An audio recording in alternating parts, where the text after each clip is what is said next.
नमस्ते साथियों।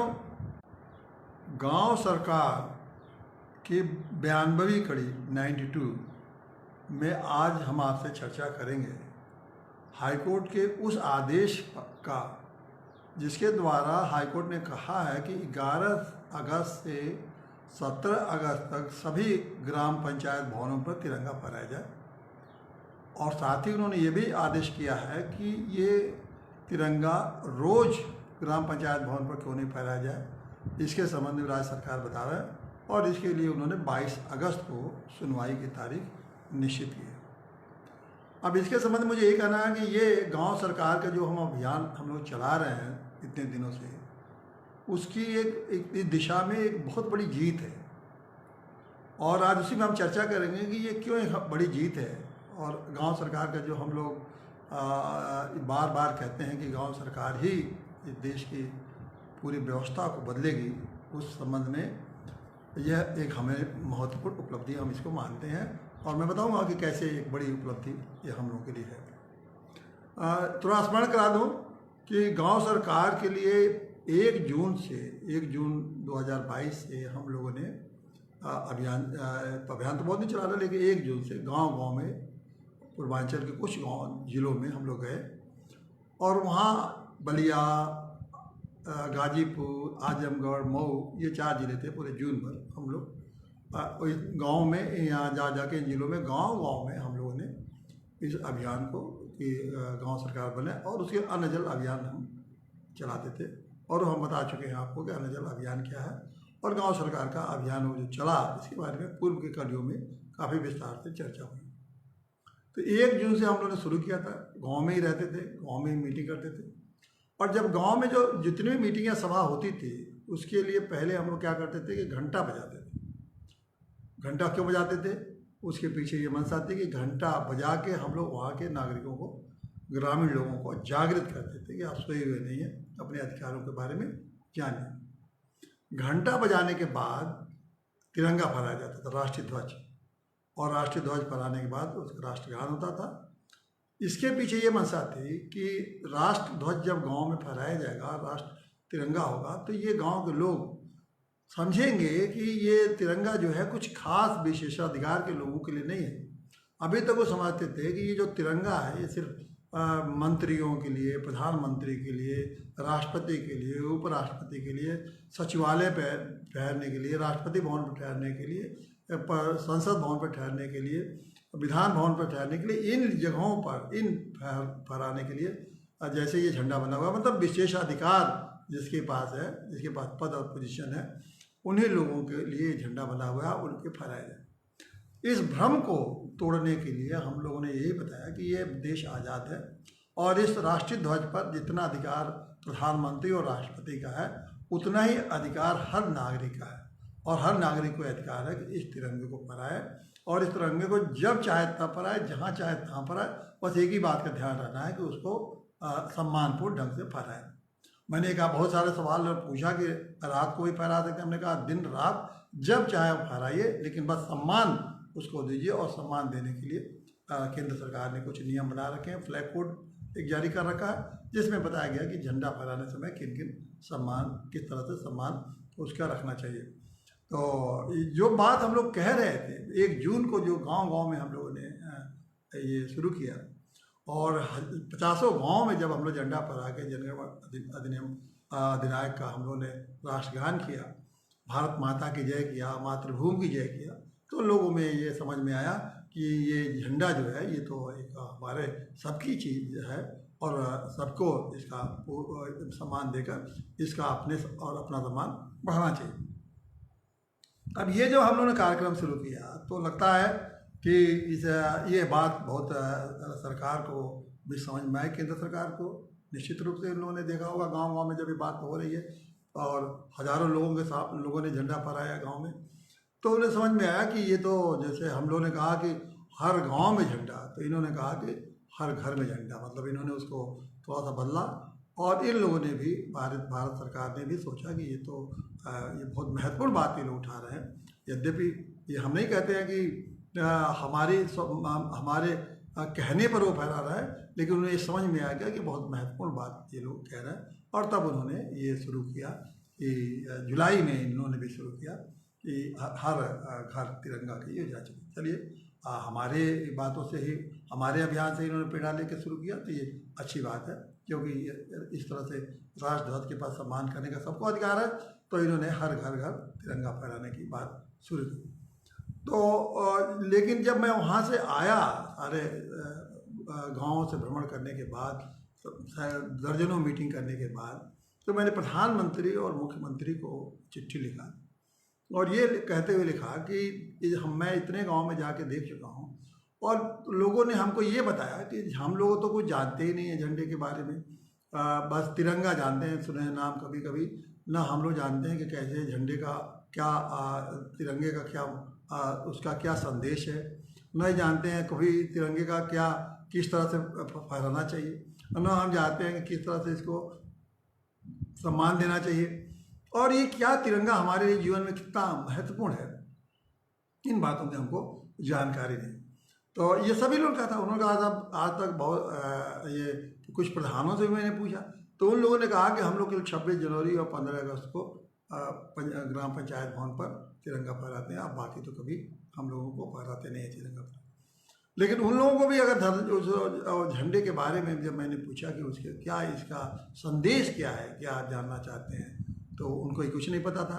उनको ये भी नहीं पता था कि ये भारत के संविधान में ये झंडे के प्रति सम्मान प्रकट करना, राष्ट्रगान के प्रति सम्मान करना और ये एक तरह से हमारा मौलिक कर्तव्य है।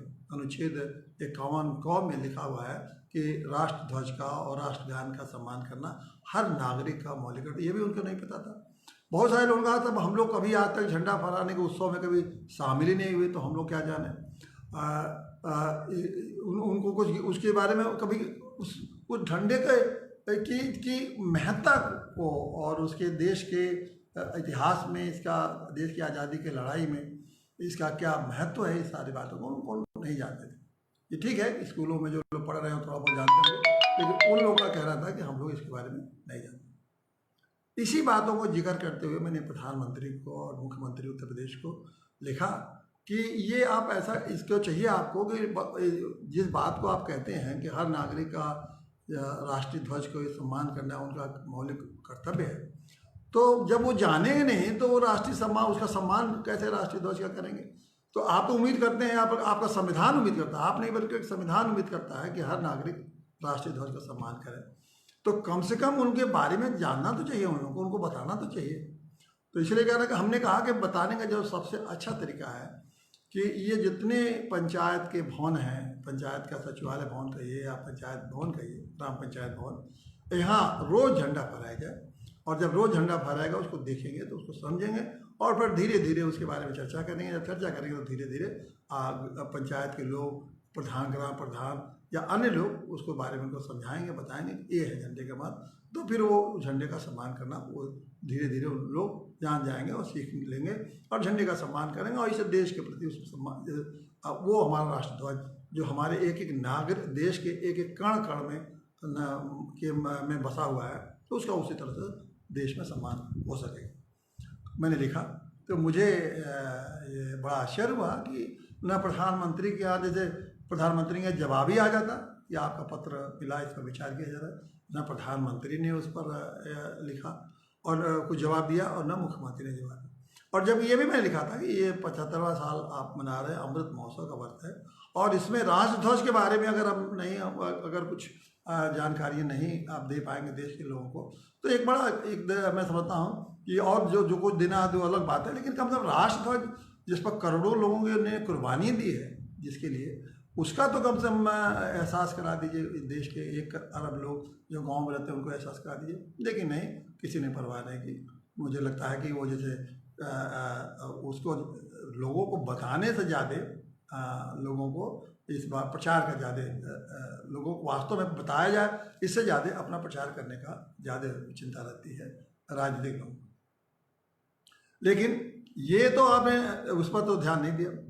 अब ये जो हर घर तिरंगा आपने शुरू किया, हमको तो आपने कहा नहीं कि अब ये हर घर तिरंगे से एक आजकल चुटकुला चल रहा है, बहुत अच्छा चल रहा है आजकल, कि एक आदमी आया था झंडा लेके और अधिकारी से कह रहा है कि साहब हमारे पास हर घर तिरंगा की बात आप कह रहे हैं, तिरंगा तो मेरे पास है लेकिन घर नहीं है, तो मैं कहाँ लगाऊँ? बताइए कहाँ लगाऊँ मैं? तो हर घर तिरंगा का ये बहुत अच्छा चुटकुला है कि भाई आप घर तो है नहीं और लगा दिया आपने घर घर तिरंगा। और ख़ास करके गरीबों के पास कहाँ तिरंगा लाए, कोई झोपड़ी में रह रहा है, कोई कहीं कहीं छोटे मोटे इधर उधर रह रहे हैं लोग, बहुत कम से कम 20 करोड़ लोग तो इस देश में ऐसे हैं जिनके पास आज भी घर नहीं है, तो वो लोग कहाँ झंडा तिराएंगे? खैर हम इन विवादों को नहीं पढ़ना चाहते हैं, लेकिन अगर ये हर घर तिरंगा के आपने नारा दिया तो हम लोग सोचा कि भाई ये तो बहुत आसान काम था कि पंचायत घरों पर आप तिरंगा फहराने की व्यवस्था कर देते तो कम से कम पूरा गांव जान जाता। हर घर में तिरंगा फहराने से अच्छा कि वो गांव के सारे लोग उसको एक ही दिन में पूरा गांव जान जाता कि देखिए पंचायत भवन पर तिरंगा, और वहाँ उसके बारे में घर घर जाके आप बताते। वो आपके पंचायत के जितने मेंबर हैं, पंचायत सदस्य और गांव और प्रधान, हर घर एक ही दिन में 2 को पर्चा बांट देते कि देखिए ये झंडे का ये उद्देश्य है और ये हमारा ये कर्तव्य है और हम लोगों को ये अमृत महोत्सव है, और वो लोग उसी तरह से वो जान जाते। लेकिन आपने हर घर तिरंगा हर घर तिरंगा तो फहरा देंगे, लेकिन जानेंगे नहीं कि ये तिरंगे का मतलब क्या है। तो मैं समझता हूँ ये हर घर तिरंगा ये एक तरह से ज़्यादा देश भर में जो और झंडे का आप खरीद दे नहीं रहे, कह रहे हैं खरीदेगा, तो गांव के आदमी कहाँ से 300-400 का गरीब लोग हैं कहाँ से झंडा खरीदेंगे?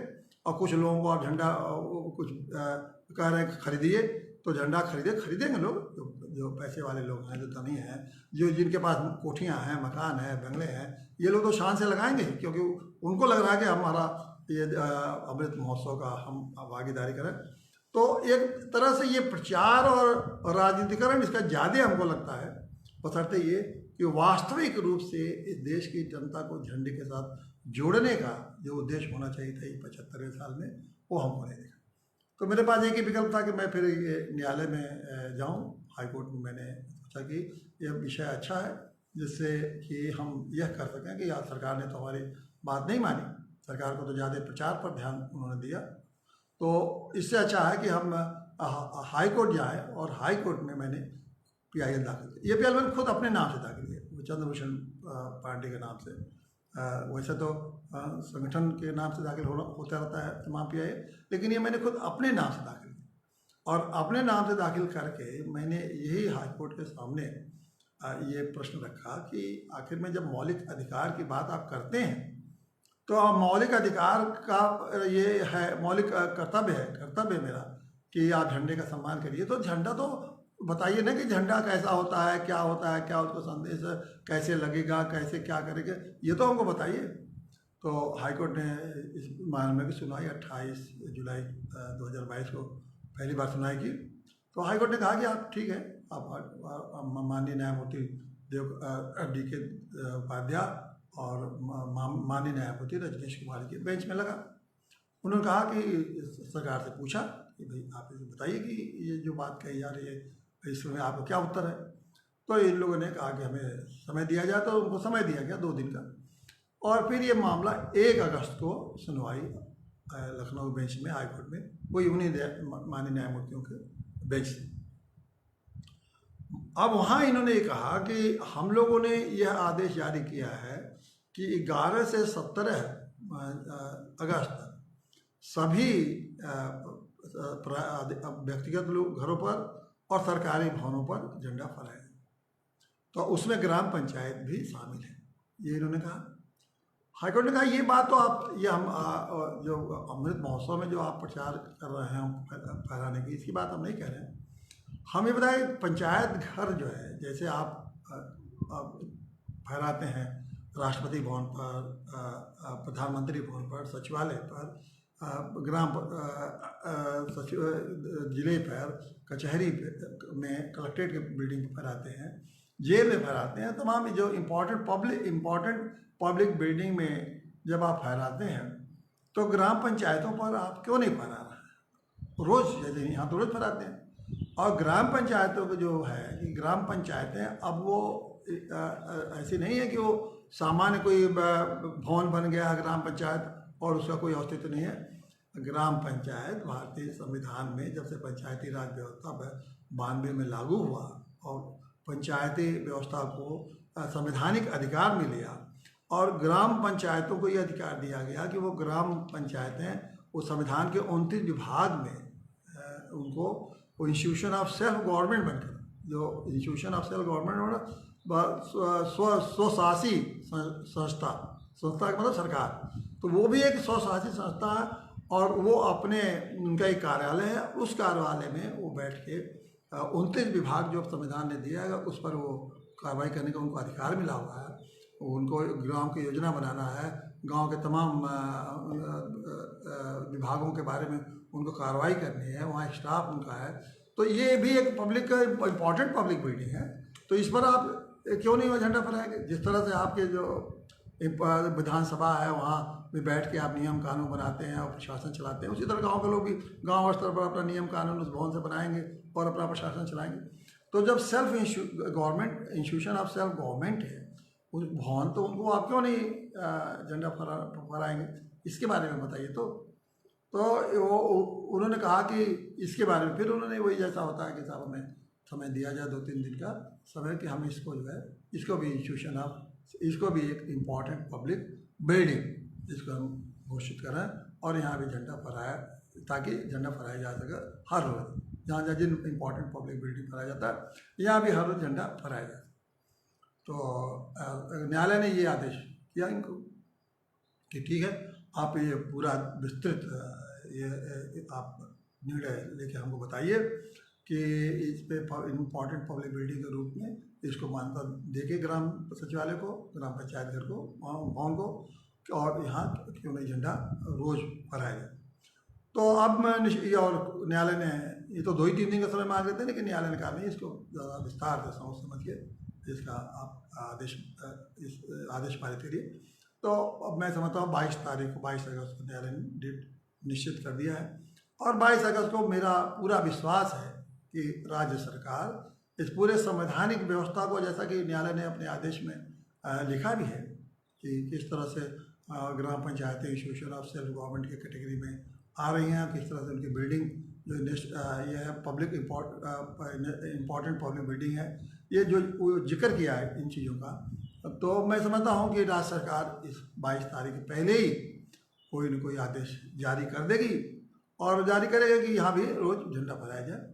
और अगर नहीं जारी करती है तो फिर तो न्यायालय के पास अधिकार है ही है। न्यायालय ने तो वो खुद न्यायालय अगर समझती है कि ये अधिकार है, तो क्योंकि न्यायालय को भी सामने ये है कि जब लोगों का ये मौलिक कर्तव्य है झंडा के प्रति सम्मान पर प्रकट करना, तो झंडा के बारे में अगर जानेंगे नहीं तो वो कैसे करेंगे अपने कर्तव्य क्या। और न्यायालय के ये दायित्व है कि जो भी संवैधानिक व्यवस्था है उसको लागू कराए। तो ये झंडे का सम्मान देना नागरिकों का कर्तव्य है, एक व्यवस्था है संवैधानिक व्यवस्था, तो इसको लागू कराने के लिए न्यायालय सक्षम है, आदेश जारी करती है।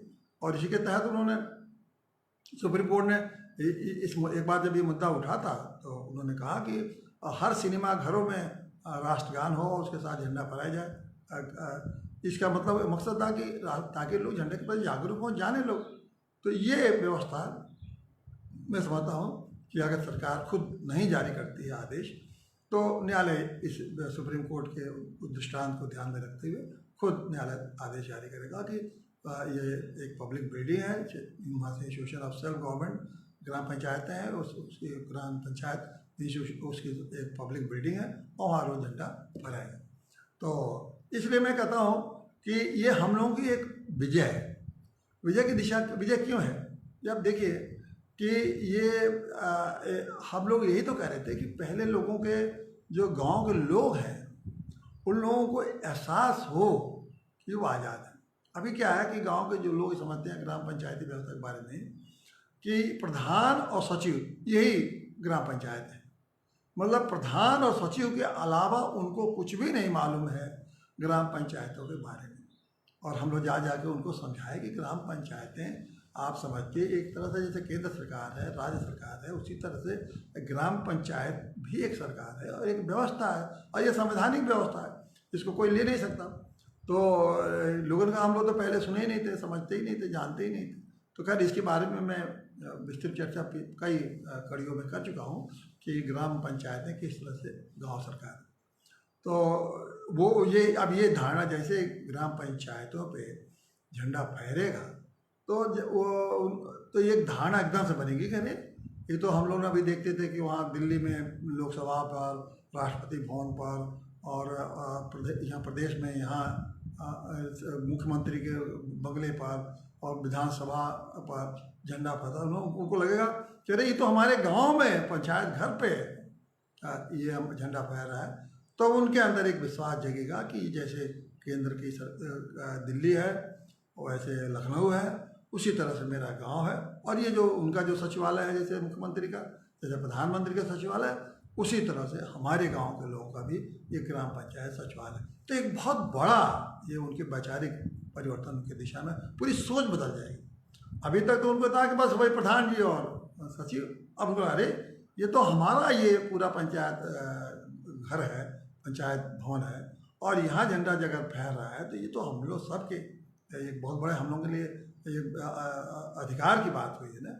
और इस तरह से यहाँ तक उनको फिर इसके बाद उन्हें जागरूकता होगी जानने की कि यहाँ पंचायत भवन में जब झंडा फहरा तो यहाँ क्या क्या हो सकता है। तब उनको मालूम होगा कि पंचायत संविधान ने हमको ये अधिकार दे रखे हैं, और 29 विभागों का अधिकार दे रखे हैं, अपनी योजना बनाने का अधिकार दे रखा है, मीटिंग होने का अधिकार दे रखा है, ग्राम सभा की मीटिंग होने का तमाम व्यवस्था दे रखी है। सारा इसके बारे में हम सारी व्यवस्थाओं के आपके बारे में बता चुके हैं।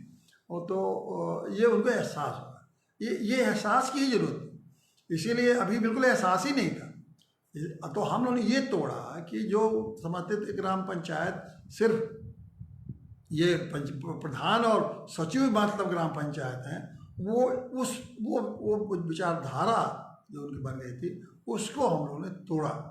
तो जैसे ही झंडा लगेगा उसी दिन से वो विचारधारा की समाप्ति हो जाएगी। नहीं, ग्राम प्रधान और सचिव नहीं है, बल्कि ग्राम पंचायत एक सचिवालय है, जो कि एक सचिवालय है कि एक पूरी व्यवस्था है जो कि गांव की व्यवस्था को चलाने का, वो एकमात्र झंडे के लगने से ही ये एहसास हो जाएगा। तो इसलिए मैं कहता हूँ कि पहले अभी अधिकार नहीं मिला ग्राम पंचायतों को 29 विभागों का, लेकिन कम से कम एक चीज़ तो अब अधिकार मिल ही जाएगा कि हर दिन ग्राम पंचायतों पे राष्ट्रीय ध्वज फहराया जाए। इससे दूसरा फायदा क्या होगा कि जब रोज राष्ट्रीय ध्वज फहराया जाएगा तो कम से कम कर्मचारी, जो भी कर्मचारी होगा, रोज कार्य आएगा समय से, सुबह 8 बजे या 8:30 बजे झंडा फहराएगा।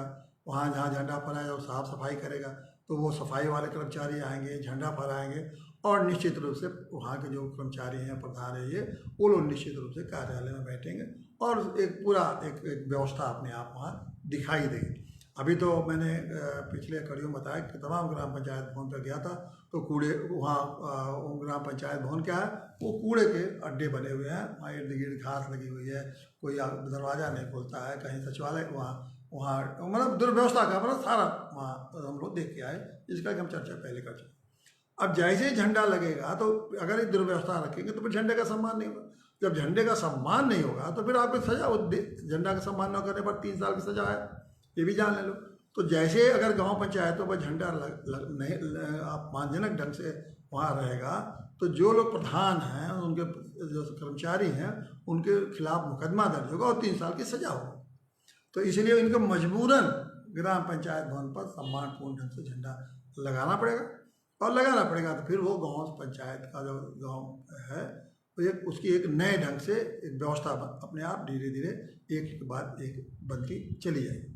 तो इसलिए मैं कहता हूँ कि एक बहुत बड़ी एक विजय है हम लोगों का इस दिशा में, और मैं समझता हूँ कि अब इसके बाद लोगों के अंदर ये बिल्कुल ये प्रवृत्ति हो जाएगी कि अब लगता है कि विश्वास हो जाएगा कि लोग बाद अब गाँव सरकार बन के रहेगी। तो इसीलिए है कि मैं बार बार वो हम लोग का नारा है, और नहीं रहेंगे गांव गुलाम, बन के रहेगी गांव सरकार। ये धीरे धीरे अब लगता है कि उस दिशा में हम बड़ी तेज़ी से आगे बढ़ रहे हैं। और इस निर्णय से, माननीय उच्च न्यायालय के इस निर्णय के बाद तो मैं हम लोगों को समझता है बहुत बड़ी ताकत मिलेगी, और ये ताकत मतलब पूरे 1 अरब गाँव के निवासियों के लिए, एक जो गाँव में रहते हैं उनके लिए एक विजय उत्सव की तरह से उनके लिए होगा। तो ये तो न्यायालय ने कहा, लेकिन न्यायालय ने सबको निर्देश दे दिया है कि कम से कम, अभी तो हम हमेशा लगाने के लिए बाद में 22 तारीख को आदेश करेंगे, लेकिन 11 से लेकर 17 तक सभी ग्राम पंचायत भवनों पर ये राष्ट्रीय ध्वज फहराना चाहिए, ये उन्होंने आदेश दे दिया।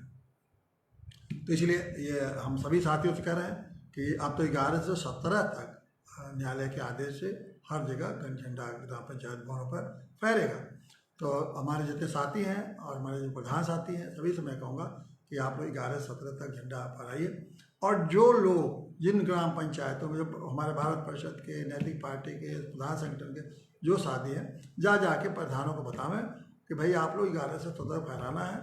और जो लोग नहीं फहराते हैं तो उनकी भी एक सूची हम बना लें, और मैं कहता हूँ वीडियोग्राफी भी कर लें, जाके देख लें कि किन गाँव में, ताकि मैं हाईकोर्ट को बता सकूँ कि आपके आदेश के बाद भी 11 से 17 तक इन लोगों ने, शासन ने कोई ऐसी व्यवस्था नहीं की कि 11 से 17 तक झंडा फहराया जाए। बाकी शासन घर घर पर फहराने की व्यवस्था तो कर रहे हैं, लेकिन ग्राम पंचायतों पर 11 से 17 तक झंडा अवश्य फहरे, इसकी व्यवस्था नहीं किया गया। ये हमें पता लग जाएगा जब आप उसका वीडियो बनाएंगे, उसका या फ़ोटो खींच के ले भेजेंगे हमारे पास। तो मैं समझता हूँ कि आप सभी मित्रों से जो भी हमारी इस बात को सुन रहे हैं सबको बताएं, और ये सूचना को बिल्कुल फॉरवर्ड भी कर दें कि 11-17 तक सभी ग्राम पंचायतों पर झंडा फहरना चाहिए। और नहीं फहरेगा तो वो मामले को, सारे मामले को फिर हम हाई कोर्ट में लाएंगे, ताकि ये देखिए कि राष्ट्र के प्रति इन लोगों का जो घर घर झंडा का क्या उद्देश्य है, और जो हम लोग कह रहे हैं जो मौलिक कर्तव्यों को पालन करने का जो हम लोग उद्देश्य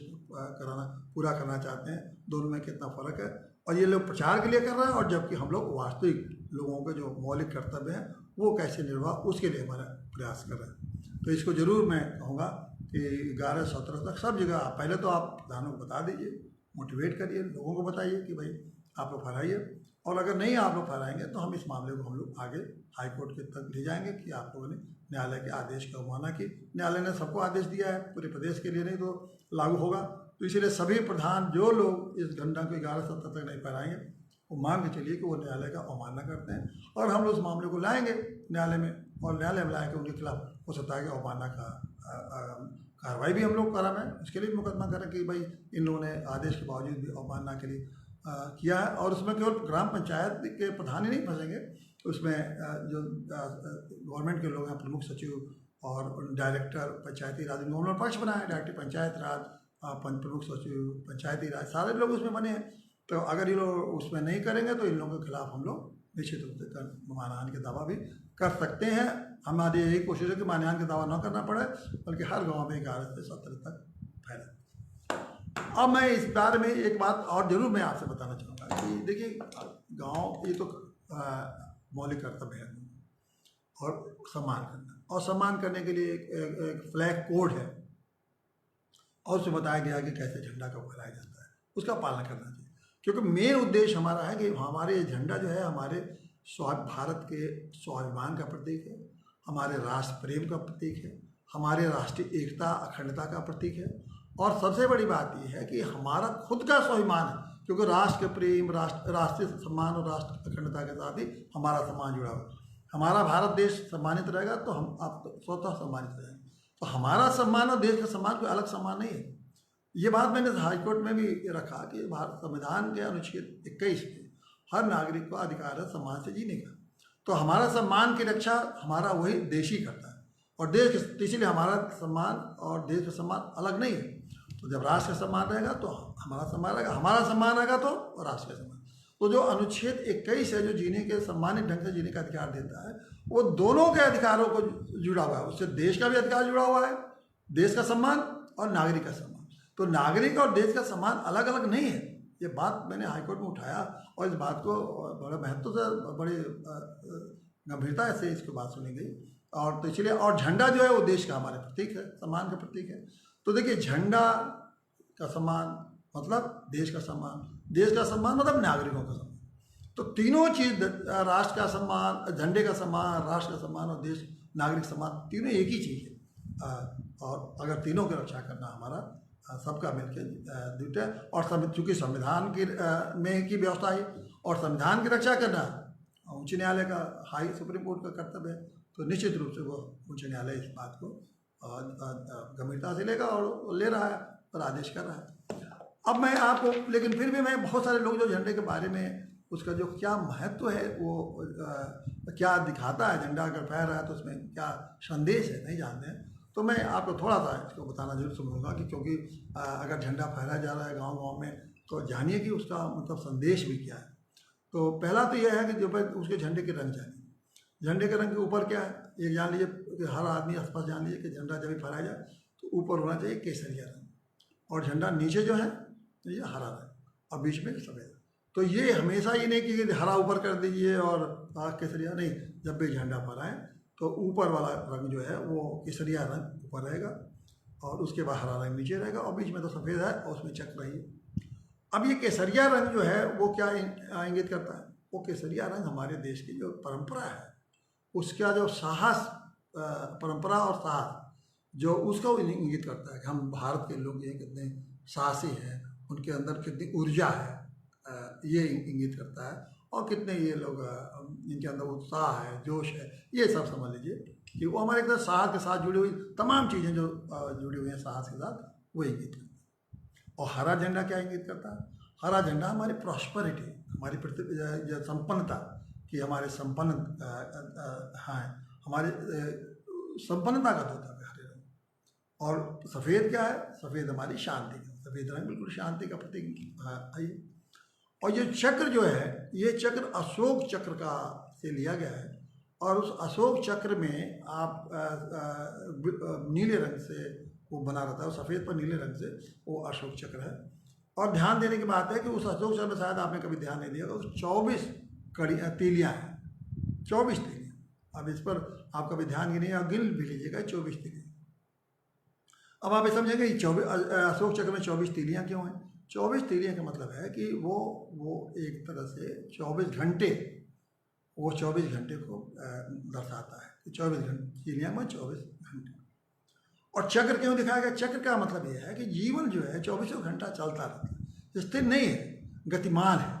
जीवन जो है आपका गतिमान है, तो उसी गति से, जैसे जीवन को मतलब कभी स्थिर नहीं समझना चाहिए, उस जीवन को आप गति देते रहिए। तो क्या हुआ कि अपने साहस के साथ, शांति के साथ, संपन्नता के साथ जीवन को गतिमान बनाए रहिए। ये है उद्देश्य हमारे झंडा जो बार बार संदेश देता है। उसी लिए जैसे झंडा हमारा गांव गांव में लगेगा तो लोगों अंदर ये यह बात आएगी कि ये झंडा ऊर्जा और संपन्नता, शांति और गति का प्रतीक है। ये हर नागरिक समझने लगेगा तो बताइए उसके जीवन में कितना बड़ा बदलाव आना शुरू हो जाएगा। सोच में तो पहले बदलाव आया, अभी तो वही झंडे उसको कोई बदलाव नहीं है। गाँव के लोग समझते हैं कि हमारी ज़िंदगी इसी हाल में रहेगी, इसी तरह रहेंगे। तो एक बड़ा संदेश पहले ये उनको मिलेगा। दूसरा जो तीलियों का महत्व है, ये तो तीलियों का महत्व तो शायद ही कोई ये आपको कभी किसी ने बताया हो या समझाने की कोशिश किया हो। हम ही नहीं कहते कि कुछ लोग नहीं जानते, लेकिन जब पूरा का समाज इसको नहीं जानेगा तो फिर उस अशोक चक्र को लगा देने से वो सब लोग समझते हैं पहिया, अरे पहिया लगा दिया, पहिया क्या, पहिया लगाने का झंडे पर क्या मतलब था, कोई उसका उद्देश्य है क्या कि एक पहिया नुमा कोई बिना किसी उद्देश्य का लगा दे। तो ये मैं आपको बताना चाहूँगा, ये अशोक चक्र है और 24 तीलियों का एक एक तीली का महत्व है। और वो मैं आपको 24 तीली तो कोई याद नहीं कर सकता, लेकिन मोटी मोटी बात तो आपको अगर मैं पढ़ के सुना देता हूँ और आपको ये जब जान जाएंगे तो कुछ नो बातें आपके दिमाग में रहेंगी कि ये तीनों का क्या महत्व है। कभी किसी को 1 याद रहेगा, किसी को 2 याद रहेगा, किसी 4 याद रहेगा, किसी को 10 याद रहेगा। और नहीं तो बार बार लोग कोशिश करेंगे, किसी को धीरे धीरे उसको अपने मन में उतारेंगे और धीरे धीरे जान जाएंगे लोग। तो पहला देखिए, ये 24 तीलियों का मैं पढ़ के सुनाता हूँ कि क्या है। देखिए, पहली तीली जो है चक्र की वो आरोग्य बताती है, दूसरी है शांति की, तीसरी है शील की प्रतीक है, चौथी है त्याग की प्रतीक है, पांचवी है क्षमा की प्रतीक है, छठवां है सेवा के प्रतीक है, सातवां है मैत्री की प्रतीक है, आठवां है प्रेम की प्रतीक है, नौवां है बंधुत्व का प्रतीक है, 10वां है संगठन का प्रतीक है, 11वां है कल्याण का प्रतीक है, 12वां है अधिकार का प्रतीक है, 13वां है कर्तव्य का प्रतीक है, 14वां है सहकार का प्रतीक है, 15वां न्याय का प्रतीक है, 16वां नीति का प्रतीक है, 17वां है अर्थ का प्रतीक है, अर्थ का प्रतीक है, 18वां है समता का प्रतीक है, 19वां है नियम का प्रतीक है, 20वां है व्यवस्था का प्रतीक है, 21वां है सुरक्षा का प्रतीक है, 22वां है उद्योग का प्रतीक है, 23वां है समृद्धि का प्रतीक है और 24वां है संयम का प्रतीक। अब ये बताइए कि ये इतना बड़ा आदर्श इस चक्र में छिपा हुआ है, और ये गांव के एक एक नागरिक अगर इस भाव को जान जाए तो झंडा देखते ही मात्र कितने अंदर आत्मा में एक कितना बड़ा एक हमारे अंदर एक बड़ी परिवर्तन आएगा। और इसीलिए कहा गया कि ये चक्र जो है ना वो हमारे कर्तव्य और अधिकार का प्रतीक, जो चक्र जो दर्शाता है कि उसमें हमारे कर्तव्य और अधिकार हमारे छिपे हुए हैं कि क्या हमें कर्तव्य करना है और क्या क्या हमारे अधिकार है। तो ये अगर आप 24 पर ध्यान देंगे तो बिल्कुल ये कर्तव्य और अधिकार से छिपे हुए। तो ये झंडा आपको कर्तव्य और अधिकार के बारे में बताता है, आपके व्यक्तित्व के बारे में बताता है। तो इतना महत्वपूर्ण चीज़ अगर एक ग्राम पंचायतों पर नहीं हर गांव में नहीं फहराया जाएगा तो कैसे आप उम्मीद करते हैं कि इतनी बड़ी चीज़, इतना बड़ा संदेश गांव के लोग समझ पाएंगे। ये भ्रष्टाचार की चीज़ नहीं है।